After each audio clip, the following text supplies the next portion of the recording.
যে নারী রবিউল আউয়াল মাসে 3টি দুরূদ পড়বে ওই নারীর দুনিয়া ও আখিরাত উজ্জ্বল হয়ে যাবে, অর্থাৎ সে দুনিয়াতেও সফল হবে, আখিরাতেও সফল হবে। মনে রাখবেন, রবিউল আউয়াল মাস হচ্ছে নবীজি সাল্লাল্লাহু আলাইহি সাল্লামের আগমনের মাস।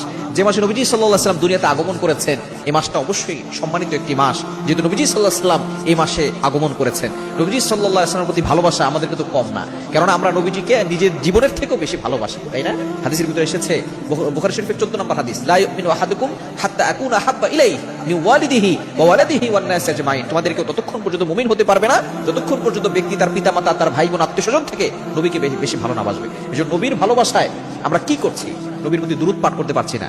আপনি রবিউল আউয়াল মাসে বেশি বেশি করে দুরূদ পাঠ করবেন, বিশেষ করে 3টি দুরূদ পাঠ করবেন। নাম্বার 1, 1 নম্বর দুরূদ হচ্ছে সবচেয়ে ফজিলতপূর্ণ দুরূদ এবং সবচেয়ে নবী সাল্লাল্লাহু আলাইহি ওয়াসাল্লামের কাছে সবচেয়ে প্রিয় দুরূদ হচ্ছে দুরূদ ইব্রাহিম, যেটা আমরা নামাজের ভিতরে পড়ি। এই দুরূদ নবী সাল্লাল্লাহু আলাইহি ওয়াসাল্লাম নিজে শিক্ষা দিয়েছেন।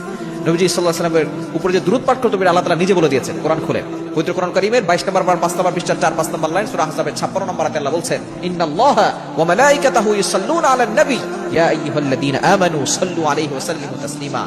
হে ঈমানদারগণ, তোমরা নবীর প্রতি দুরূদ পাঠ করো। সুতরাং নবী সাল্লাল্লাহু আলাইহি ওয়াসাল্লাম নিজে জানিয়ে দিয়েছেন, যে ব্যক্তি নবীর প্রতি একবার দুরূদ পাঠ করবে, মান সাল্লা আলাইহি মাররাতান ওয়াহিদা, একবার দুরূদ পাঠ করলে 10 বার রহমত নাজিল করবে। শুধু তাই নয়, তার 10 গুণ মর্যাদা বাড়িয়ে দিবেন, 10টি গুনাহ ক্ষমা করে দিবেন, 10টি নেক আমল তার আমলনামায় দিয়ে দিবেন।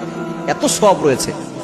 যখন সাহাবায়ে কেরাম জিজ্ঞেস করেছেন, কাইফা নুসাল্লি ইয়া রাসূলুল্লাহ, আমরা কিভাবে আপনার প্রতি দুরূদ পাঠ করব, কোন দুরূদ পাঠ করব? নবী সাল্লাল্লাহু আলাইহি ওয়াসাল্লাম তখন দুরূদ ইব্রাহিমের কথা বলেছেন, আল্লাহুম্মা সাল্লি আলা মুহাম্মাদ ওয়া আলা আলি মুহাম্মাদ কামা সাল্লাইতা আলা ইব্রাহিম ওয়া আলা আলি ইব্রাহিম ইন্নাকা হামিদুম মাজিদ। আল্লাহুম্মা বারিক আলা মুহাম্মাদ ওয়া আলা আলি মুহাম্মাদ কামা বারাকতা আলা ইব্রাহিম ওয়া আলা আলি ইব্রাহিম ইন্নাকা হামিদুম মাজিদ।